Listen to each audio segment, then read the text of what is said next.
স্বাগত এখন সকালে পুরো আয়োজনে আপনাদের সঙ্গে আছি আমি শম্পা বিশ্বাস।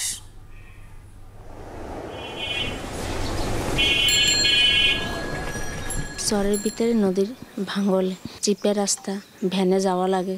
চেষ্টা করছি, নর্মালি হয়নি, তার জন্য পরে সিজারে নিয়ে গেছি। 10 থেকে 12,000 টাকা টিমে নিয়ে থাকে, আর যদি কেবিনে থাকে সেই কেবিনের চার্জ অনুসারে নির্ভর করে। সিজার বাবদই দেখা যাচ্ছে 30 থেকে 35,000 টাকা।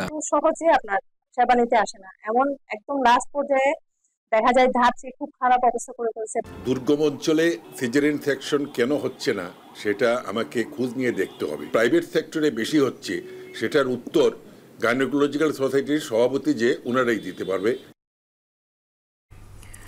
হাসপাতালে প্রসবের হার বাড়ার সাথে সাথে বেড়েছে সিজারিয়ান। এতে শারীরিক এবং আর্থিক ক্ষতির সম্মুখীন হচ্ছেন ভুক্তভোগীরা।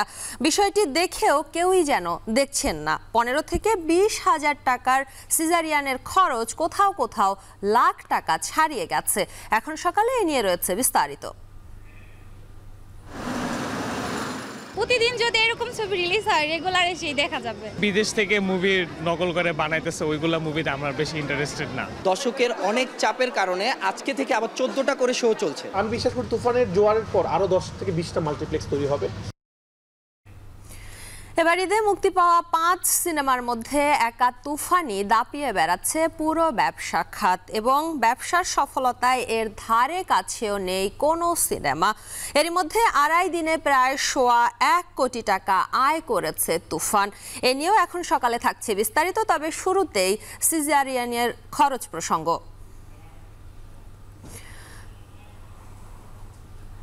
হাসপাতালে প্রসবের হার বাড়ায় মাতৃ ও শিশু মৃত্যুর হার কিছুটা কমলেও ব্যাপকভাবে বেড়েছে সিজারিয়ান। খরচও গেছে নাগালের বাইরে। 15 থেকে 20,000 টাকায় সম্পন্ন হওয়া সিজারিয়ানের খরচ কোথাও কোথাও 2 লাখও ছুঁয়েছে।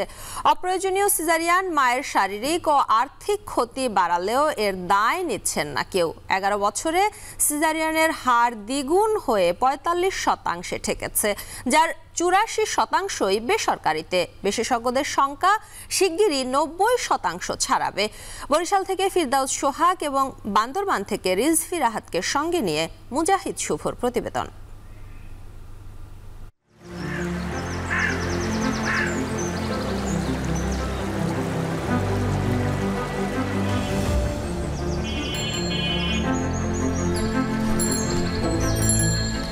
বরিশালের দুর্গম চরের অন্তঃসত্ত্বা আসমা বেগম গর্ভে থাকা 7 মাসের সন্তানকে নিয়ে রওনা হয়েছেন। গন্তব্য 4 কিলোমিটার দূরের শায়েস্তাবাদ উপস্বাস্থ্য কেন্দ্র।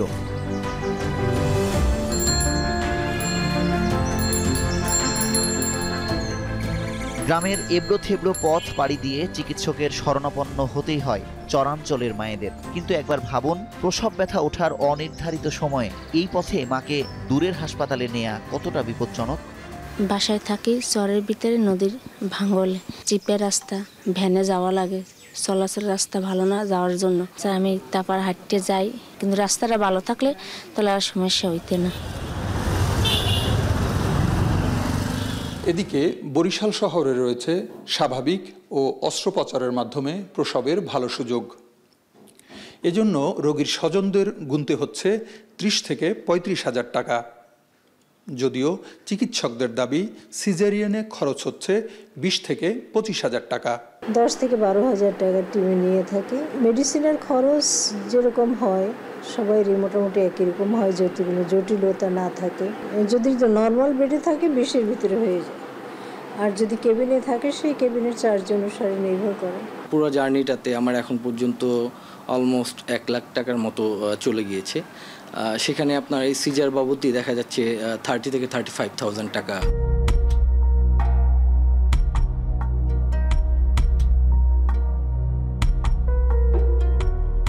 নৈসর্গিক পাহাড়ি অঞ্চল চোখের দেখায় মুগ্ধতা ছড়ালেও গর্ভবতী মায়েদের জন্য কেবলই অনিশ্চয়তার অথৈ সাগর। দেশের দ্বিতীয় বৃহত্তম জেলা বান্দরবানে প্রায় 4 লাখ মানুষের বসবাস, অথচ 2023 সাল জুড়ে মাত্র 1700 মা প্রসব করাতে আসতে পেরেছেন হাসপাতালে।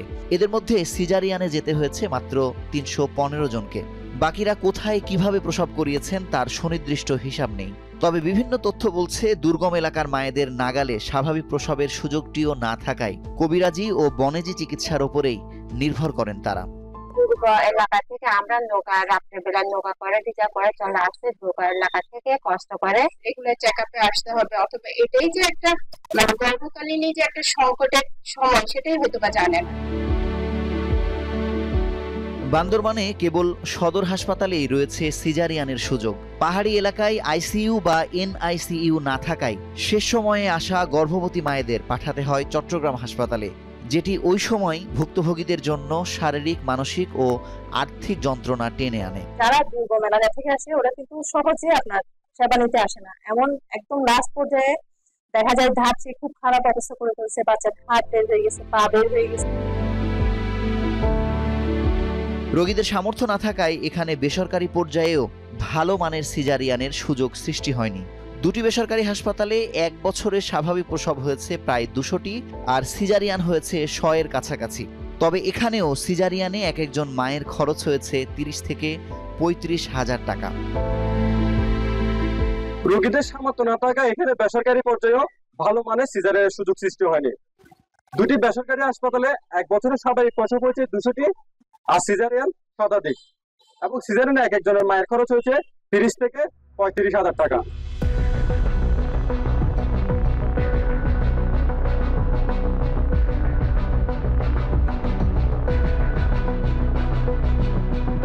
এবার আসা যাক রাজধানী ঢাকায়। এখানে রয়েছে স্বাভাবিক প্রসব ও সিজারিয়ানের সর্বোচ্চ সুযোগ। মূলত সারা দেশের জটিল রোগীরা রেফার হয়ে আসেন ঢাকার বিভিন্ন হাসপাতালে। তবে রোগীদের স্রোতের কারণে সেবার পাশাপাশি বাণিজ্যের বলিও হন মায়েরা। এমবিবিএস এর ওনার সি সেকশন চার্জ কত হবে, একজন অ্যাসোসিয়েট প্রফেসরের কত হবে, এফসিপিএস এর কত হবে, সেটার উপরে একটা রেস্ট্রিক্টেড নীতিমালা হওয়া উচিত।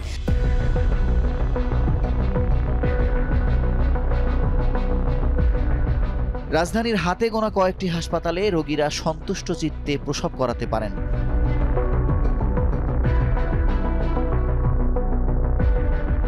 এর একটি রাজধানীর মোহাম্মদ ফার্টিলিটি সেন্টার। সরকারি এই হাসপাতালে 500 থেকে 1000 টাকার মধ্যেই স্বাভাবিক প্রসব এবং 3 থেকে 4000 টাকার মধ্যেই সিজারিয়ান করে বাড়ি ফেরা সম্ভব। আসার খবর হলো প্রতিটি অন্তঃসত্ত্বাকেই স্বাভাবিক প্রসবের জন্য চেষ্টা করা হয়। শেষ পর্যন্ত চেষ্টা করে না পারলে সিজারিয়ানের জন্য অপারেশন থিয়েটারে পাঠানো হয়। এ কারণে রোগীদের বেশিরভাগই সেবা ও খরচ নিয়ে সন্তুষ্ট। খরচ 3000-এর মতো এরকম হবে। সবসময় সুবিধা পাইছি, তার জন্য আবার এখানে আসছি। চেষ্টা করছি, নর্মালে হয়নি, তার জন্য পরে সিজারিয়ান নিয়ে গেছি। আমি যেভাবে চাইছিলাম বাচ্চাটা হইতে আমার সেভাবে হয়েছে, আর 500 টাকার মতনও খরচ হয় নাই আমার।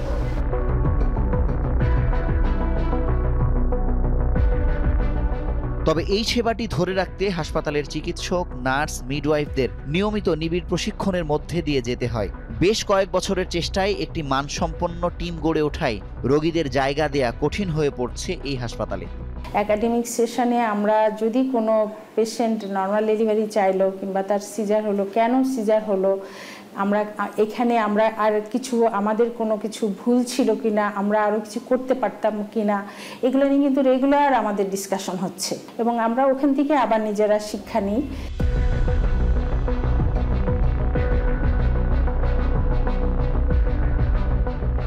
একইভাবে আশুলিয়া নারী ও শিশু হাসপাতাল কর্তৃপক্ষ 15 বছরের চেষ্টায় সিজারিয়ানের হার 70% থেকে 37%-এ নামিয়ে এনেছেন। লেবার অবজারভেশন, ইন্ডাকশন ও ডেলিভারির পৃথক রুমে সর্বোচ্চ মানের সেবার পরও স্বাভাবিক প্রসবে 10 থেকে 12 ও সিজারিয়ানে নেওয়া হচ্ছে সর্বোচ্চ 25,000 টাকা। এবার দেখা যাক বর্তমানে দেশে সিজারিয়ান ও স্বাভাবিক প্রসবে সেবা ও খরচের সার্বিক চিত্র কেমন। Bangladesh demographic and health survey 2022-এর তথ্য বলছে গত 11 বছরে সিজারিয়ানের হার দ্বিগুণ হয়ে 45% ঠেকেছে, যার 84% সম্পন্ন হয়েছে বেসরকারি হাসপাতাল ও ক্লিনিকে। বিশেষজ্ঞরা বলছেন গণহারে বেসরকারিতে মায়েদের সিজারিয়ানের টেবিলে নিয়ে যাওয়ার প্রবণতা দেশের সামগ্রিক স্বাভাবিক প্রসবকে চরমভাবে বাধাগ্রস্ত করছে। প্রত্যেকটা অপারেশনে কিন্তু জটিলতা আছে। সিজারিয়ান সেকশনের স্কারে হলে অসম্ভব রক্তক্ষরণ হয় এবং রক্তক্ষরণ হয়ে অনেক মা মারা যেতে পারে, এবং এদের যদি আবার পরবর্তী সিজারিয়ান সেকশন করতে যায় সেইখানে কিন্তু আমি যে বললাম আঘাত লাগার কথা, ফিস্টুলা হওয়ার কথা, ওই সম্ভাবনাটা অনেক বেশি। আমাদের আরও সোচ্চার হওয়া উচিত এই সিজারিয়ান সেকশন রেট যাতে কমানো যায়।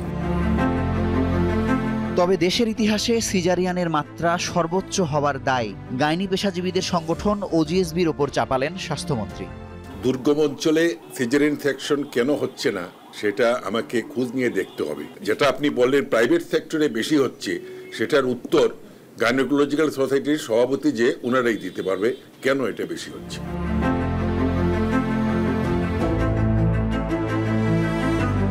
ঢাকায় হাসপাতাল ভেদে সিজারিয়ানের খরচ 50,000 থেকে 1,75,000 টাকা পর্যন্ত।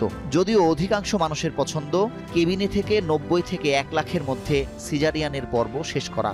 সিজারিয়ানের মূল খরচের একটি কনসালটেন্ট ফি, অন্যটি কেবিন ভাড়া।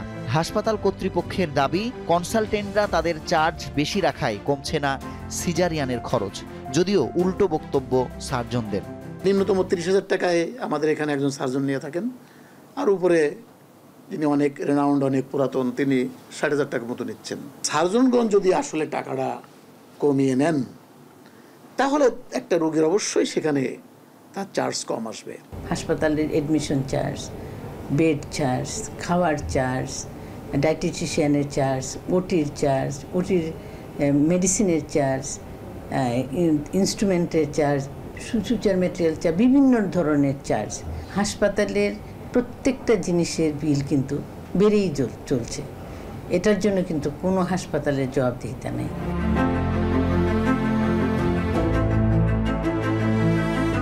ঢাকায় সার্জনের টিম চার্জ 15,000 থেকে 85,000 টাকা পর্যন্ত, আর কেবিন ভাড়া 2,000 থেকে 25,000 টাকা পর্যন্ত।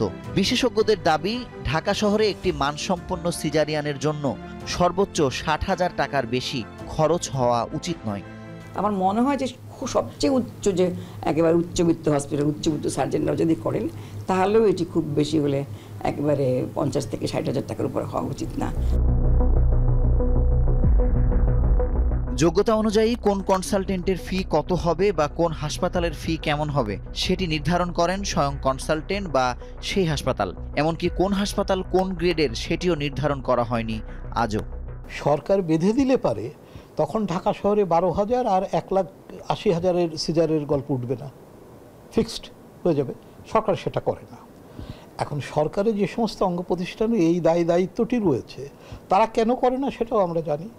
বিকজ যারা বেশি পয়সা নিচ্ছে, সব পয়সা যে তাদের পকেটে ঢুকছে তা তো না, তারাও তো সবাইকে দিয়ে থুয়েই খাচ্ছে। প্রসূতি মেয়ের স্বাস্থ্যসেবা এককালে বেশ জটিল ছিল। বরিশালের সরকারি ও বেসরকারি হাসপাতালে আধুনিকতার ছোঁয়া লেগেছে। 1 থেকে 1.5 দশক আগের তুলনায় এখন স্বাস্থ্যসেবার মান অনেকটাই উন্নত হয়েছে। তবে সরকারি হাসপাতালগুলোতে জনবল সংকট ও অনিয়ম দূর করা গেলে এবং বেসরকারি হাসপাতালে যথাযথ তদারকি নিশ্চিত করা গেলে প্রসূতি মায়ের স্বাস্থ্যসেবার আরও উন্নয়ন হবে, এমনটাই মনে করছেন স্বাস্থ্য বিশেষজ্ঞরা। অগ্রাধিকার ভিত্তিতে বান্দরবানের প্রতিটি উপজেলার সিজারের সুযোগ সৃষ্টির দাবি রোগীদের। পাশাপাশি মা ও শিশু নিরাপত্তা নিশ্চিত করতে এনআইসিইউ, আইসিইউ সহ সরকারি সুযোগ সুবিধা বৃদ্ধির জোর দাবি চিকিৎসকদের।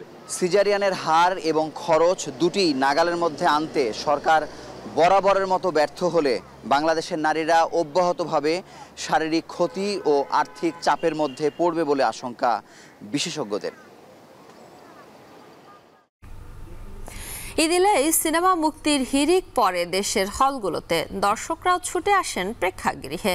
এবার ঈদুল আজহা উপলক্ষে মুক্তি পেয়েছে 5টি সিনেমা। কয়েকদিন ধরে সিনেমা হলগুলোতে হাউসফুল তুফানের প্রতিটি শো। সিনেপ্লেক্সে প্রথম 2.5 দিনে 1,20,00,000 টাকা আয় করেছে এই সিনেমা। তবে তুফান সহ 5টি চলচ্চিত্র এখন পর্যন্ত কত টাকা আয় করেছে তারই বিস্তারিত জানাবেন সুমাইয়া রাত্রি। একসময় প্রতি সপ্তাহে ঢাকায় সিনেমা ছিল জমজমাট, কিন্তু সেই রেওয়াজ ছেড়ে এখন ঈদকে ঘিরে ঢাকায় সিনেমা অঙ্গন উজ্জীবিত। গেল ঈদ উল ফিতরে একযোগে 11টি সিনেমা মুক্তির ফলে লোকসানের মুখ দেখতে হয়েছে অনেক প্রযোজককে। তাই এবার ঈদুল আজহায় 1 ডজন সিনেমা মুক্তির কথা থাকলেও অবশেষে মুক্তি পায় মাত্র 5টি সিনেমা: তুফান, রিভেঞ্জ, আগন্তুক, ময়ূরাক্ষী ও ডার্ক ওয়ার্ল্ড। রিসেন্টলি যা হচ্ছে, বিশেষ করে রায়হান রাফি আরও অনেকেই এত সুন্দর সুন্দর সিনেমা বানাচ্ছে যে আমাদের সিনেমা হলে আসা হচ্ছে। প্রতিদিন যদি এরকম ছবি রিলিজ হয় রেগুলার এসেই দেখা যাবে। 2 দশকের ইতিহাসে বাংলা চলচ্চিত্রের সর্বোচ্চ শো এর রেকর্ড গড়েছে শাকিব খানের তুফান। ঈদ উপলক্ষে দেশের 129টি হলে মুক্তি দেওয়া হয় সিনেমাটি। কয়েকদিন ধরে সিনেমা হলগুলোতে হাউসফুল তুফানের প্রতিটি শো। সিনেপ্লেক্সে প্রথম 2.5 দিনে 1,20,00,000 টাকা আয় করেছে এই সিনেমা। হল সংখ্যায় রায়হান রাফির তুফানের কাছে বাকি 4টি সিনেমা যেন নস্যি। ব্যবসায়িক দিক দিয়েও একাই দাপট দেখাচ্ছে শাকিব খান অভিনীত সিনেমাটি। 3-4 বছরে যখন ভালো ভালো সিনেমা রিলিজ হয়েছে এবং ব্লকবাস্টার হয়েছে, সেটা পরাণ হাওয়া হতে পারে, প্রিয়তমা, সুরঙ্গ, এই সবগুলো ব্যবসা করেছে। সেই সবগুলোর জন্য কী হয়েছে, সিনেপ্লেক্সে কিন্তু অনেকগুলো শাখা হয়েছে এবং ঢাকার বাইরেও কিন্তু অনেক ছোটো ছোটো মাল্টিপ্লেক্স তৈরি হয়েছে। তো এই ধারাটা আমি বিশ্বাস করি তুফানের জোয়ারের পর আরও 10 থেকে 20টা মাল্টিপ্লেক্স তৈরি হবে এবং একটু করে বাংলা ছবি আরও আগায় যাবে। রাজধানীর আরেকটি মাল্টিপ্লেক্স ব্লকবাস্টার সিনেমাস, যেখানে চলছে ঈদের 5টি সিনেমা, যার মধ্যে এগিয়ে রয়েছে তুফান সিনেমাটি। দর্শকদের চাহিদা অনুযায়ী ব্লকবাস্টার সিনেমাসে এই সিনেমার শো বাড়ানো হয়েছে দ্বিগুণ। বর্তমানে এই সিনেমার শো চলছে মোট 17টি।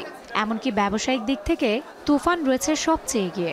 তুফান সিনেমা 6টা শো দিয়েছিলাম, পরবর্তীতে 12টা শো দিয়ে দ্বিতীয় দিনে স্টার্ট করেছিলাম, কিন্তু দর্শকের অনেক চাপের কারণে আজকে থেকে আবার 14টা করে শো চলছে।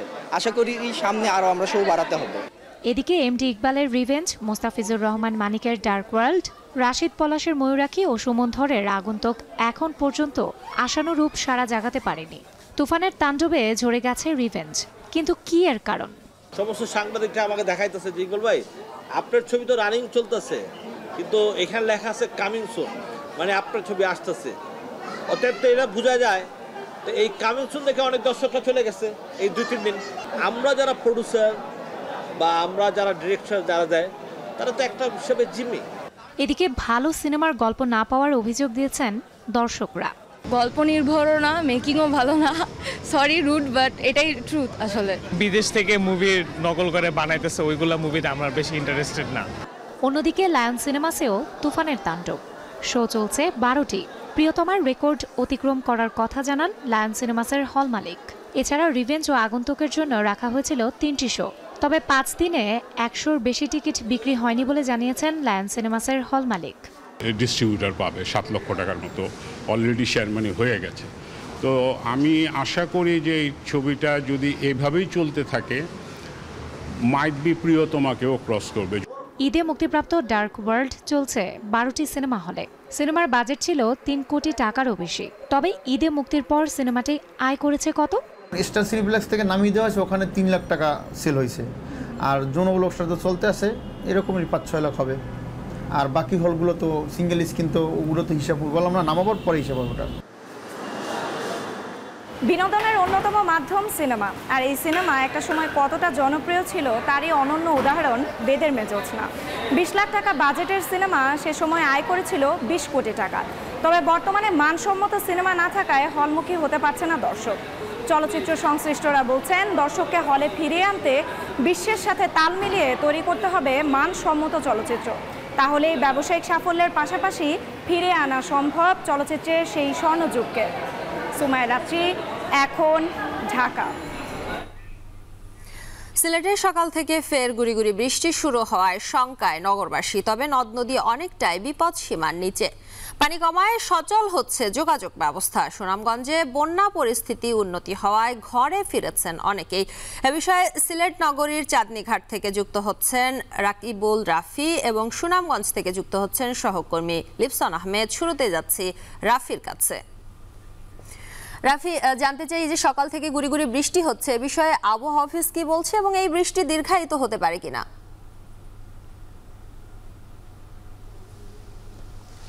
শম্পা, সিলেটবাসীর কাছে বৃষ্টি একরকম আশীর্বাদই ছিল, তবে যেরকম বন্যা সৃষ্টি হয়েছে 27শে মে থেকে দ্বিতীয় দফায় যেভাবে পরপর বন্যা সৃষ্টি হচ্ছে, আসলে বৃষ্টি হলেই আতঙ্কে থাকেন নগরবাসীরা। এবং 20 তারিখ থেকে দুপুর থেকে সূর্য ওঠা শুরু করে দিয়েছিল এবং গত 2 দিনে কিন্তু কোনো রকম বৃষ্টিপাত হওয়ার আশঙ্কা দেখেনি। যদিও আবহাওয়া পূর্বাভাস বলেছিল যে 24 ঘন্টা অথবা 48 ঘন্টায় বৃষ্টিপাত হওয়ার সম্ভাবনা বেশি, তবে যেহেতু রোদ উঠেছিল সেহেতু বৃষ্টিপাত হয়নি। তবে সব পূর্বাভাসকে মিথ্যে করে কিন্তু গতকাল মধ্যরাত থেকেই প্রায় 24 ঘন্টায় 6টা থেকে 6টা পর্যন্ত 4.1 মিলিমিটার বৃষ্টিপাত হয় এবং সকাল থেকে কিন্তু গুড়ি গুড়ি বৃষ্টিপাত থেকে মুষলধারে বৃষ্টিপাত শুরু হয়েছে। এবং অনেকেই কিন্তু আতঙ্কে আছেন যে আসলে বৃষ্টিপাত হওয়ার ফলে অনেকেই জলাবদ্ধতা সৃষ্টি হবে এবং বাসার সামনে কিন্তু অনেকের পানি জমে যায় আমরা দেখেছি। এবং অন্যান্য রোড বা প্রধান সড়ক যেগুলো রয়েছে সেগুলোতেও কিন্তু একরকম একটা জলাবদ্ধতা সৃষ্টি হয়েছে। এবং আমি যদি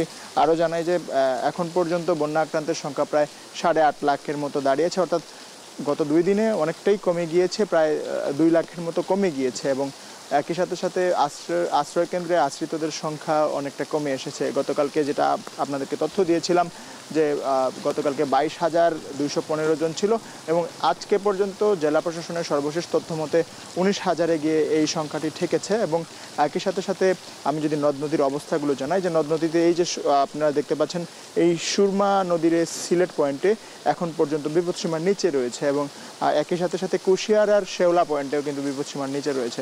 অন্যদিকে আমি যদি জানাই যে ফেঞ্চুগঞ্জ পয়েন্টে কিন্তু বিপদসীমার উপরে রয়েছে এবং একই সাথে সাথে অমলশীত পয়েন্টেও কিন্তু বিপদসীমার উপরে রয়েছে।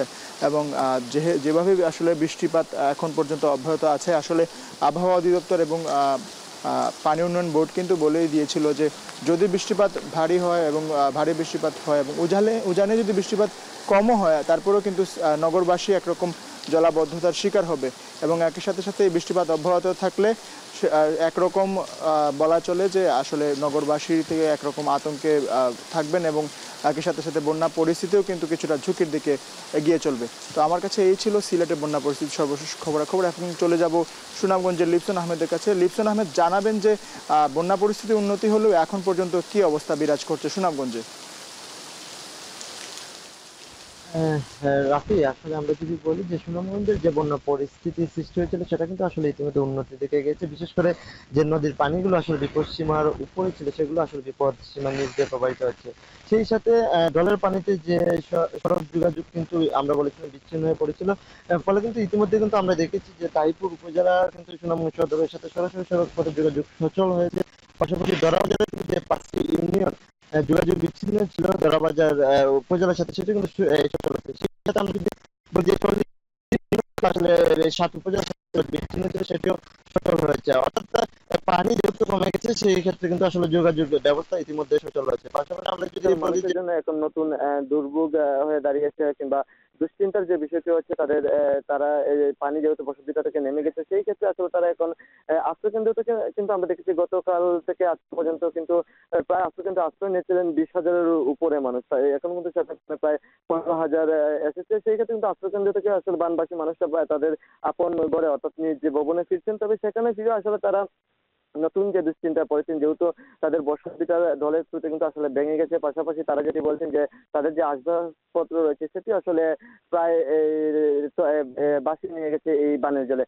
তবে একটি বিষয় জানিয়ে রাখি, যেহেতু প্রতি বছরই কিন্তু এই জেলা বন্যা পরিস্থিতি সৃষ্টি হয়, যার ফলে কিন্তু প্রতি বছরই এই হাওড়ের জেলার মানুষকে কিন্তু আসলে চরম দুর্ভোগ পোহাতে হয়। তবে জেলা প্রশাসনের পক্ষ থেকে কিন্তু ইতিমধ্যে আসলে ক্ষতিগ্রস্তদের তালিকা তৈরি করা হচ্ছে। তবে সেই তালিকা আসলে কবে নাগাদ তৈরি করতে পারবে আর প্রশাসন সেটি কিন্তু আসলে এখন আসলে তারা আমাদেরকে জানাতে পারেনি। সেই ক্ষেত্রে বানবাসী মানুষরা যেটি বলছেন, যেহেতু তার দলের পানি কমে গেছে, বন্যা পরিস্থিতি স্বাভাবিক হয়েছে, সেই ক্ষেত্রে আসলে তাদেরকে আসলে সরকারের পক্ষ থেকে আসলে কবে নাগাদ সহায়তা করা হবে সেটি কিন্তু তাদেরকে জানানো হয়নি, যার ফলে কিন্তু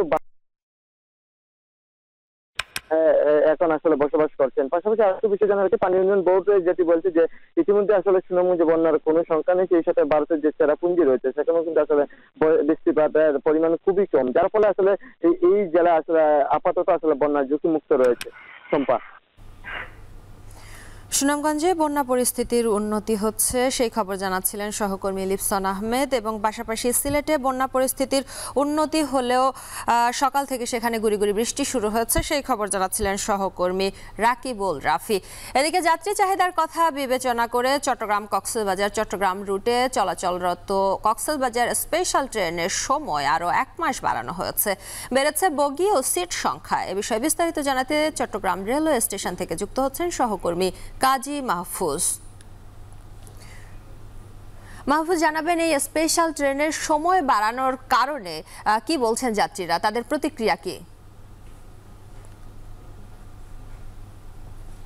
শম্পা, বলে রাখি যে গেল বছর যখন চট্টগ্রাম কক্সবাজার রুটে ট্রেন চলাচল শুরু হলো তখন চট্টগ্রাম, দক্ষিণ চট্টগ্রাম এবং কক্সবাজারের মানুষের মধ্যে এক ধরনের উচ্ছ্বাস উল্লাস কাজ করেছিল। দীর্ঘ অপেক্ষার পর এই রুটে ট্রেন চলাচল শুরু হয়েছে।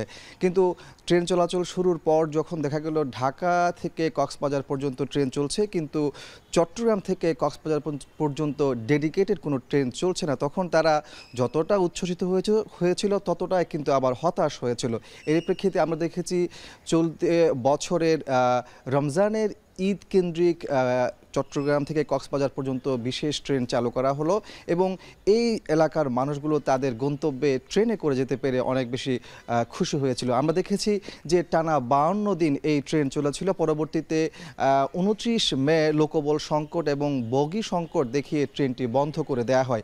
এরপর আবারও প্রতিবাদ হয় এবং দাবি উঠে যেন এই ট্রেনটি চালু করা হয়। তারই প্রেক্ষিতে চলতি মাসের 12 তারিখ থেকে 10 দিনের জন্য আবার এই স্পেশাল ট্রেন চালু করা হয়, যেটি আজকেই কিন্তু শেষ হওয়ার কথা ছিল।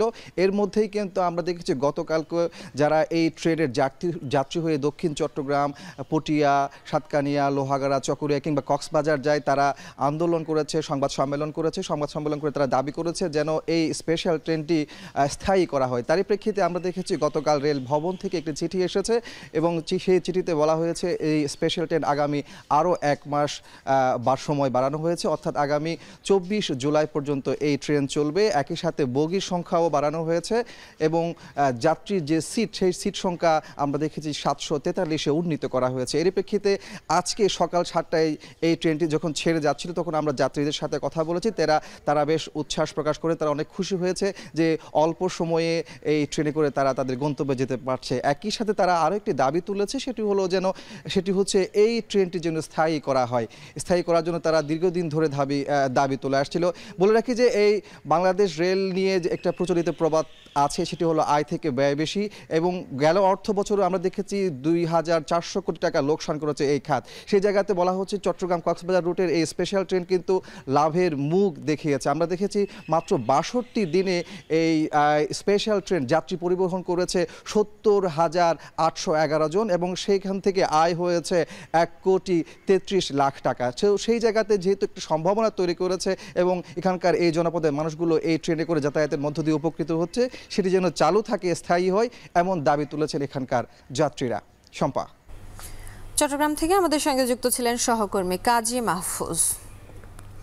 এর সাথে এখন সকালে নিয়ে নিচ্ছি ছোট্ট একটি বিরতি, ফিরছি একটু পর।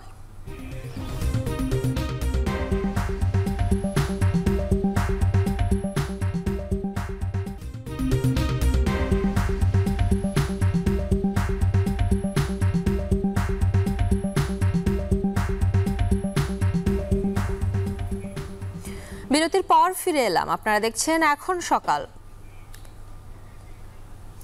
চাহিদার তুলনায় সরবরাহ কম থাকায় সিরাজগঞ্জে বেড়েছে আলু, পেঁয়াজ, মরিচ, শসা ও বেগুনের দাম। পাইকারি আড়তে সপ্তাহের ব্যবধানে প্রতিটি সবজির দাম কেজিতে 3 থেকে 20 টাকা পর্যন্ত বৃদ্ধি পেয়েছে। এ বিষয়ে সিরাজগঞ্জের পৌর পাইকারি আড়ত থেকে যুক্ত হচ্ছেন সহকর্মী রিফাত রহমান। চলে যাচ্ছি তার কাছে। রিফাত, সবজির দরদাম সম্পর্কে জানাবেন এবং এ বিষয়ে ক্রেতা বিক্রেতারা কি বলছেন সেটিও জানাবেন।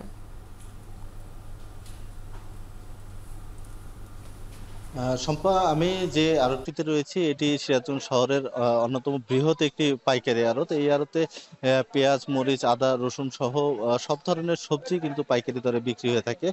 আপনি জানেন যে ঈদের পর থেকে এই পাইকারি আড়তে যে সকল সবজির সরবরাহ কমেছে, সেগুলো সবজির দাম কিন্তু বৃদ্ধি পেয়েছে। বিশেষ করে পেঁয়াজের দাম বৃদ্ধি পেয়েছে, মরিচ, আলু, শসা এগুলোর দাম কিন্তু অনেক বেশি বৃদ্ধি পেয়েছে। আপনাকে জানিয়ে রাখি যে এই পুরো পাইকারি আড়তে সপ্তাহের ব্যবধানে 3 টাকা থেকে 20 টাকা পর্যন্ত কিন্তু দাম বৃদ্ধি পেয়েছে। বিশেষ করে পেঁয়াজের দাম 10 টাকা কেজিতে বৃদ্ধি পেয়ে পেঁয়াজ আজ বিক্রি হচ্ছে 85 টাকা কেজি দরে। আলুর দাম 3 টাকা বেড়ে আজ আলু বিক্রি হচ্ছে 51 টাকা এবং যে শসা রয়েছে, শসার দাম কিন্তু কেজিতে 20 টাকা বৃদ্ধি পেয়েছে এবং 20 টাকা বৃদ্ধি পেয়ে শসা আজ বিক্রি হচ্ছে 160 টাকা কেজিতে। এবং কাঁচামরিচের ঝাল কিন্তু অনেকটাই বেশি রয়েছে আজ পুরো পাইকারি আড়তে। কাঁচামরিচ আজ বিক্রি হচ্ছে 140 থেকে 160 টাকা কেজি দরে কিন্তু কাঁচামরিচ বিক্রি হচ্ছে। বিক্রেতারা যেটি বলছেন যে আসলে সরবরাহ যে পরিমাণ রয়েছে তার থেকে চাহিদা অনেক বেশি রয়েছে, যে কারণে এই পাইকারি আড়তগুলোতে কিন্তু প্রতিটি সবজির দামই কিন্তু বৃদ্ধি পাচ্ছে। এবং বিক্রেতারা যেটি বলছেন যে আসলে সরবরাহ যদি বাড়ে সেক্ষেত্রে কিন্তু আসলে এই যে সবজিগুলোর দাম বৃদ্ধি পেয়েছে সেগুলোর দাম কিন্তু অনেকটাই কমে আসে। আপনাকে জানিয়ে রাখি এটি যেহেতু পাইকারি আড়ত, সেক্ষেত্রে খুচরা যে বাজার রয়েছে, খুচরা বাজারে এখানকার যারা ক্রেতা রয়েছে তারা কিন্তু খুচরা বাজারে তারা খুচরা দামে বিক্রি করবেন এখান থেকে কিনে, যে কারণে খুচরা বাজারে প্রতিটি সবজির দামই কিন্তু আরো 5 টাকা থেকে 20 টাকা 25 টাকা পর্যন্ত কিন্তু বৃদ্ধি পাবে। সেক্ষেত্রে ক্রেতাদেরকে কিন্তু অনেক বেশি দামে কিন্তু এই সবজিগুলো খুচরা বাজার থেকে কিনতে হচ্ছে, যে কারণে আসলে ক্রেতারা যেটি বলছেন যে আসলে এই বাজার পর্যায়ে যদি মনিটরিং বৃদ্ধি করা যেত তাহলে সেক্ষেত্রে কিন্তু এই যে পণ্যের দাম ওঠানামা করে সেটি কিন্তু অনেকটাই নিয়ন্ত্রণে থাকতো। তো সম্পা, সিরাজগঞ্জের পৌর পাইকারি আড়ত থেকে এই ছিল আমার কাছে সবশেষ।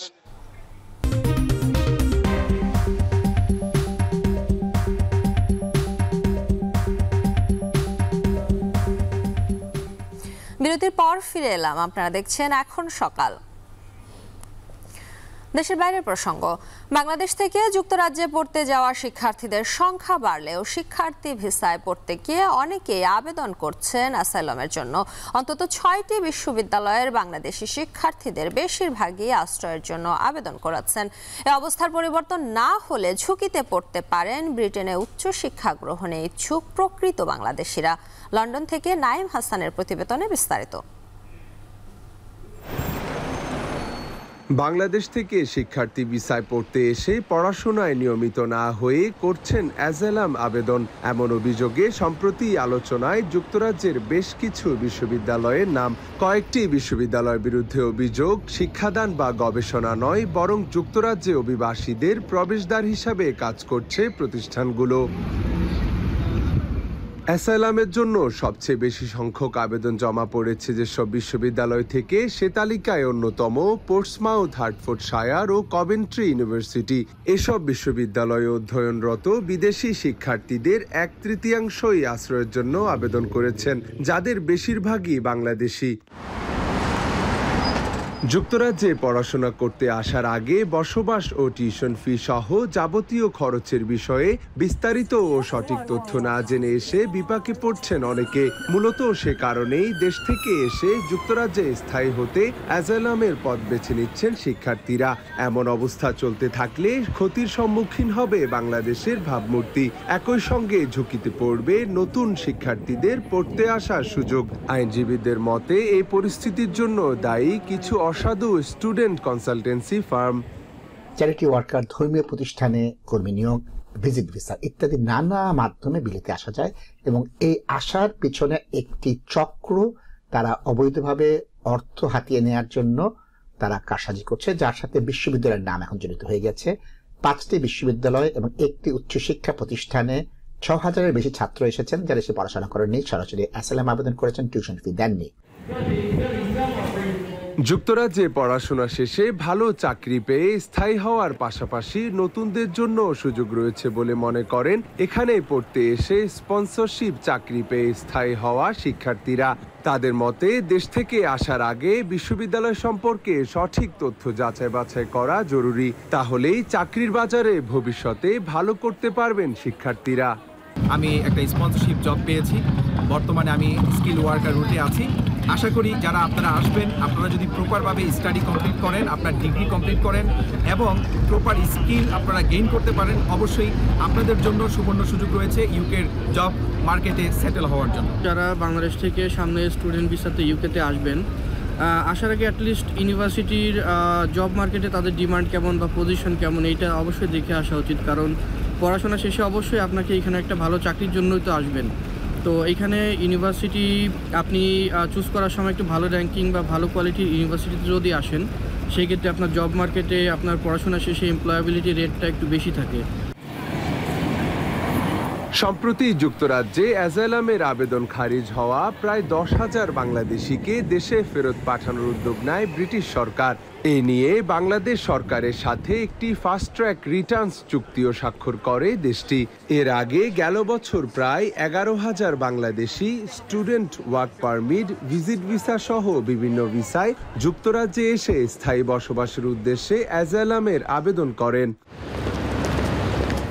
শিক্ষার্থী ভিসাধারীদের অ্যাজাইলাম আবেদন বেড়ে যাওয়ায় ভবিষ্যতে বাংলাদেশ থেকে শিক্ষার্থী ভিসায় কড়াকড়ি আরোপের ঝুঁকি বাড়ছে। তাই শিক্ষার্থী ভিসায় অপব্যবহার রোধে সচেতনতা বাড়ানো জরুরি বলে মত সংশ্লিষ্টদের। নাইম হাসান, এখন যুক্তরাজ্য। মাছের রাজা ইলিশের জন্য বাংলাদেশের ওপর থেকে নির্ভরশীলতা কমাতে চায় ভারত। শুধু তাই নয়, ইলিশ পেতে নদী বা সমুদ্রের সীমিত উৎস কিংবা সারা বছর বর্ষা মৌসুমের দিকেও তাকিয়ে থাকতে চায় না দেশটি। তাই পুকুরের আবদ্ধ জলে ইলিশের পরীক্ষামূলক চাষ শুরু করেছেন পশ্চিমবঙ্গের মৎস্যবিদরা। দাবি করছেন উৎপাদনের সঠিক সমীকরণ বের করতে পেরেছেন বলে শিগগিরই সারা বছর হাতের নাগালে মিলবে ইলিশ। বিস্তারিত প্রতিবেদনে। সুস্বাদু ইলিশের চাহিদা ভারতে আকাশ ছোঁয়া, কিন্তু বাজারে পর্যাপ্ত সরবরাহের জন্য নিকটতম প্রতিবেশী বাংলাদেশের ওপর নির্ভরশীল দেশটি। দুই দেশের বন্ধুত্বপূর্ণ সম্পর্কের কারণে শুধু ভারতকে বাংলাদেশ কিছু ইলিশ দিলেও রপ্তানি সীমিত। 2022 সালে ভারতে 2,450 মেট্রিক টন ইলিশ রপ্তানি করে ঢাকা। বলা বাহুল্য, 150 কোটি মানুষের দেশের জন্য এ সংখ্যা একেবারেই নগণ্য। ইলিশের স্বাদ নিতে ভারতবাসীর অধীর অপেক্ষার অবসান ঘটাতে চান ভারতের মৎস্যবিদরা। বাংলাদেশ সীমান্তবর্তী বাঙালি অধ্যুষিত পশ্চিমবঙ্গের পুকুরে ইলিশ চাষের উদ্যোগ সাড়া ফেলেছে রাজ্য জুড়ে। ICAR central inland fisheries research institute সিফ্রির তত্ত্বাবধানে শুরু হয়েছে আবদ্ধ জলে ইলিশ মাছের চাষ। মৎস্য বিজ্ঞানীদের দাবি, দীর্ঘদিনের গবেষণায় ইলিশ মাছ উৎপাদনের সঠিক সমীকরণটি বের করতে পেরেছেন তারা। খুব সুখী মাছ ইলিশ মাছ, এবং সেই মাছ ভালো করে চাষ করাটা এবং ভালো করে উৎপাদন করে মানুষের খাওয়ার জন্য দেওয়া, এটা একটা চ্যালেঞ্জ বলতে পারো। আমরা সেই চ্যালেঞ্জে আংশিক উত্তীর্ণ হয়েছি, বলা যেতে পারে 50% বা 60% উত্তীর্ণ হয়েছি, কিন্তু আমাদের 100% উত্তীর্ণ হতে হবে। মাছে ভাতে বাঙালির পাতে সবচেয়ে জনপ্রিয় পদগুলো নিঃসন্দেহে ইলিশের দখলে। ইলিশের নাম, গন্ধ আর স্বাদ ভোজন রসিক বাঙালির সবচেয়ে বড় দুর্বলতা। তবে এতদিন পর্যন্ত মাছের রাজার জন্য নদী আর সমুদ্রের মুখাপেক্ষী হয়ে থাকতে হতো। দিন দিন নদী ও সমুদ্রে ইলিশের পরিমাণ কমছে বলে পুকুরে ইলিশ চাষে খুলছে সম্ভাবনার নতুন দুয়ার, বলছেন পশ্চিমবঙ্গের মৎস্যবিজ্ঞানীরা। শুধু তাই নয়, হাতের কাছে আবদ্ধ পুকুরে ইলিশের জন্য বর্ষাকাল পর্যন্ত অপেক্ষারও অবসান ঘটছে, কারণ সব ঋতুতেই নাকি মিলবে চাষের ইলিশ। রাজ্যের 3 জায়গায় পরীক্ষামূলক ইলিশ চাষে মাছের খাদ্য হিসেবে ব্যবহার করা হচ্ছে জু প্ল্যাঙ্কটন। নদী থেকে জাটকা ইলিশ নিয়ে এসে পুকুরে প্রতিপালন করা হচ্ছে। একই সঙ্গে ইলিশের প্রজনন ঘটিয়ে উৎপাদনের ধারাবাহিকতা বজায় রাখার লক্ষ্যেও নেওয়া হচ্ছে নানা উদ্যোগ। পশ্চিমবঙ্গের কেন্দ্রীয় মৎস্য গবেষণা সংস্থার তথ্য অনুযায়ী অনেক ধীরে বড় হয় বলে নদী বা সমুদ্রে প্রাকৃতিকভাবে ইলিশ চাষ সময় সাপেক্ষ। সে তুলনায় পুকুরে চাষকৃত ইলিশের ওজন কিছুটা বেশি। 3 বছরে একটি পুকুরের ইলিশের ওজন 700 গ্রাম পর্যন্ত। একে ইলিশ নিয়ে গবেষণায় মাইল ফলক বলছেন গবেষকরা। নুসহাত কামাল, এখন বিশ্ব। এখন সকালের এ পর্যায়ে নিচ্ছি আরও একটি বিরতি, ফিরছি একটু পর।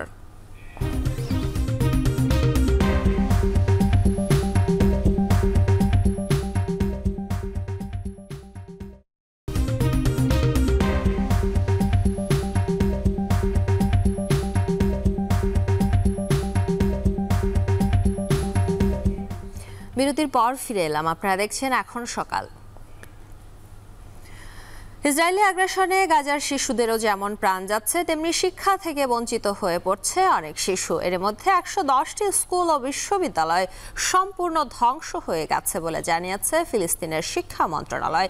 একই সময় অন্তত 10,000-এর বেশি শিক্ষার্থীর প্রাণ গেছে, যার মধ্যে 450 জনই স্কুল পড়ুয়া শিশু শিক্ষার্থী। সব মিলিয়ে মানসিকভাবেও বিপর্যস্ত হয়ে পড়ছে গাজার ভবিষ্যৎ প্রজন্ম। তৌহিদুর রহমানের প্রতিবেদনে বিস্তারিত।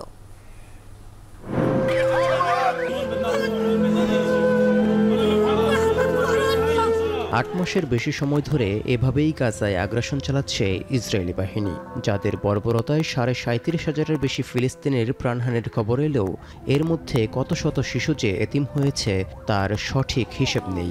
একইভাবে সন্তানহারা বাবা মায়ের সংখ্যাও অজানা। তবে জাতিসংঘের শিশু বিষয়ক সংস্থা ইউনিসেফের সবশেষ তথ্য বলছে অন্তত 14,000-এর বেশি শিশুর প্রাণ গেছে ইসরায়েলি হামলায়। ইসরায়েলি বাহিনীর আক্রমণের মাত্রা এখন এতটাই বেড়েছে যে ফিলিস্তিনের গাজা ভূখণ্ডে কোনো শিশুই নিরাপদ নয়। দখলদারিত্ব অভিযানের তীব্রতা বাড়ানোয় পশ্চিম তীরেও একই হাল। স্কুলে গিয়েও প্রাণ হারাতে হচ্ছে শিশুদের। অনেক শিশু কিশোর আবার বুলেটের আঘাতে গুরুতর আহত হয়ে জীবন যুদ্ধের সঙ্গে লড়াই করছে হাসপাতালের বিছানায়। এর মধ্যে চিকিৎসা ব্যবস্থায় সংকটও দীর্ঘ হচ্ছে। এই অবস্থায় অনিশ্চিত ভবিষ্যৎ নিয়ে বাড়ছে দুশ্চিন্তা। ندرس الساعة نلعب مشاركة مع بعض. ليش فيش ولا واحد مسلح؟ ليش كذبونا احنا ليش؟ بدي أعرف ليش؟ بس أجت الحرب تغيرت وصار معي لوكيميا ومن قبل أسبوعين بطلت أمشي. هذه المدرسة كلها أطفال نساء كلياتهم مواطنين يعني الواحد دوب جاي. ফিলিস্তিনের শিক্ষা মন্ত্রণালয়ের তথ্য বলছে 7 অক্টোবর থেকে 17 জুন পর্যন্ত ইসরায়েলি বাহিনীর হাতে 450 জন স্কুল পড়ুয়া শিশু প্রাণ হারিয়েছে।